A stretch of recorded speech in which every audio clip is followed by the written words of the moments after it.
રાધે રાધે. એક સંબંધ કેવો હોવો જોઈએ, એક પરિવાર કેવો હોવો જોઈએ, એની માટે સરસ મજાની આપણી માટે સ્ટોરી લઈને આવ્યો છું. એક સંબંધ વસ્તુ એવી છે પરિવારની અંદર, કુટુંબની અંદર, કે સંબંધ દ્વારા આખું જીવન રાહ જોતો હોય છે કે મને પ્રેમ કઈ રીતે મળે, મને સમજે ક્યારે કોઈ. આ વસ્તુને લઈને જ સરસ મજાનો ટોપિક છે. આપ જરૂરથી મારા આ વિડીયોને પસંદ કરતા હોય તો મારી ચેનલ સબસ્ક્રાઇબ કરજો, લાઈક કરજો, શેર કરજો, અને આપને આ વિડીયો કેવો લાગ્યો જરૂરથી મને કોમેન્ટમાં જણાવજો. રાત્રિના 11 વાગ્યાનો સમય હતો. પિતા સોફા પર બેઠા હતા, બાજુમાં માતા બેઠી હતી. દીકરાએ ધીમેકથી કહ્યું, માં, મારો શ્વાસ રૂંધાય છે, મારો શ્વાસ ઘૂંટી રહ્યો છે, મને જરાય ઘરમાં રહેવું ગમતું નથી. આ વાત સાંભળીને મા તો રડવા લાગી. છેલ્લે પોતાની બેગ લઈ અને દરવાજા પાસે ઉભેલો દીકરો માને કહે છે કે માં, હવે હું જાઉં છું, હું ક્યારે નહીં. પિતાએ કડક અવાજમાં કહ્યું કે તું ચિંતા ના કરીશ, 2 દિવસમાં હમણાં રખડીને પાછો આવું. ક્યાં જશે? એકલો રહેશે એટલે એને ખબર પડશે કે જીવન કઈ રીતે જીવી શકે. આવા કડક શબ્દો પિતાએ કીધા. એક પણ શબ્દ દીકરો બોલતો નથી, ત્યાંથી ચાલ્યો ગયો. 2 દિવસ પૂરા થયા.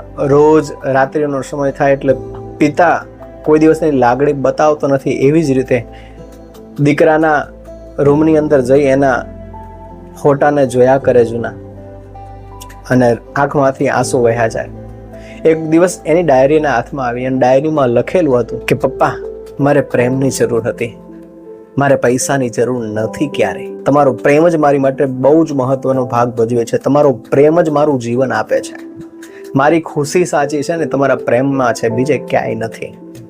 આ વાત સાંભળીને બાપ ધ્રુજી ઉઠ્યો, રડવા લાગ્યો. શું કરું, મારી શું ભૂલ થઈ છે? કારણ કે પિતાએ આખું જીવન પોતાના પરિવાર માટે માત્ર પૈસો જ કમાણો છે. ક્યારેય પોતાના સંતાનને પરિવાર પાસે બેસી અને 2 વાત મીઠી નથી કરી.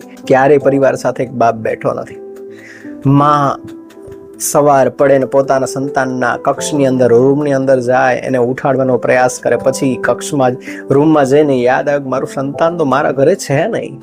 રોયા કરે આખો દિવસ. એ સવારમાં ઉઠે, સંતાનને ઉઠાડે, નવડાવે, ધોવડાવે, ચા પાણી નાસ્તો કરાવે, રોજ એની માટે ભાવતો નાસ્તો બનાવે, રોજ એના માટે ભાવતું ભોજન બનાવે. આમ ઘણા મહિના ચાલ્યા ગયા. માં રોજ યાદ કરે કે મારું સંતાન ક્યાં હશે, એની પરિસ્થિતિ કેવી હશે, શું હશે. થોડા મહિના વીતી ગયા. પિતા શું કરી શકે? પસ્તાવા સિવાય કાંઈ નથી. પણ તે છતાં એક દિવસ એવો હતો, ફોન આવ્યો પોતાના ઘરે કે આપનું સંતાન હોસ્પિટલમાં છે, જલ્દીથી તમે આવો. બાપ દોડી અને મા સાથે હોસ્પિટલમાં જાય છે. પોતાના સંતાનને બેડ ઉપર સૂતેલો જોયો. સંતાને પોતાના પિતાને જોયા, આંખમાંથી આંસુ વહ્યા જાય છે. અને જરાક સ્મિત આપીને દીકરો કહે છે કે પિતાજી, હવે તો મને ગળે લગાવી લો. આટલું કહી ત્યાં પિતા દોડીને પોતાના સંતાનને ગળે લગાવી લે છે.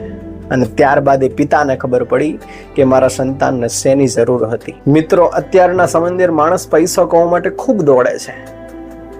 અહીંયાથી કમાવી લઉં, અહીંથી કમાવી લઉં, બિઝનેસથી કમાવી લઉં, સારી નોકરીથી કમાવી લઉં, ગમે ત્યાંથી હું પૈસા કમાવી લઉં અને મારું ઘર ચલાવી લઉં. પણ એક વસ્તુ યાદ રાખજો, માત્ર ઘર ચલાવવાથી પરિવાર ચાલતો નથી. ઘર ચલાવવાથી માત્ર સુખ નથી મળતું. ઘર ચલાવવાથી પરિવારને આનંદ નથી મળતો. પણ પરિવારને સાથે બેસી અને 2 વાતો કરવાથી જે આનંદ ને પ્રેમ મળે છે ને, એ ક્યાંય દુનિયામાં મળતો નથી. હા, સ્વાભાવિક છે, આપણે વડીલ છીએ, આપણે પરિવારના સદસ્ય છીએ, આપણે મોભાદાર વ્યક્તિ છીએ, એટલે આપણા પરિવારને સારી રીતે સુખ આપવું એ આપણી ફરજ છે. પણ ફરજના કારણે આપણે એ ના ભૂલી જવું જોઈએ કે ફરજની સાથે સાથે પરિવારને પ્રેમ આપવો પણ ખૂબ જરૂરી હોય છે. તમારું સંતાન સવારમાં ઉઠે, રાત્રે તમે ઘરે આવ્યા હોય ત્યારે સંતાન સૂઈ ગયું હોય, તમે જ્યારે સવારે જાઓ ત્યારે સંતાન સૂતું હોય, બપોરે આવો ત્યારે સંતાન ટ્યુશનમાં હોય, સાંજે આવો ત્યારે સંતાન હોય નહીં, સન્ડેનો દિવસ હોય ત્યારે સંતાન ક્રિકેટ આદિ રમતોમાં રમવા ચાલ્યું જાય. તમે સંતાન પાસે ક્યારે બેસો છો? તમારી પાસે કયો સમય છે કે તમે સંતાન પાસે બેસો છો? તો એક પિતાની જવાબદારી છે, એક વડીલની જવાબદારી છે, પોતાના સંતાનને, પોતાના પરિવારના સભ્યોને સમય આપે, એને જરાક પ્રેમ આપે, મીઠી 2 વાતો કરે, એની સાથે રમત ગમત રમે, તો એ સંતાનને ખબર પડે કે મારા માતા પિતા મને આટલો પ્રેમ કરે છે. આ નથી આપતા, એના કારણે જ આ સંતાન બગડે છે અને મોબાઈલના રવાડે ચડી જાય છે. ટીવીના રવાડે ચડી જાય છે, ખરાબ સોબતના રવાડે ચડી જાય છે, ખરાબ મિત્રોના રવાડે ચડી જાય છે. વસ્તુ ના બનાવી હોય તો જીવનમાં એક વસ્તુ ધ્યાનમાં રાખજો કે તમે તમારા પરિવારને સાચો સમય આપો. સાચો સંબંધ જે છે કે તમે પરિવાર સાથે બેસી અને તમારા સમય પ્રમાણે બે વાતો એની સાથે મીઠી કરો. માત્ર સોશિયલ મીડિયા અથવા માત્ર મોબાઈલ, કોમ્પ્યુટર, લેપટોપ, બહારની દુનિયા એ જ બધું તમને નથી આપી દેવાનું.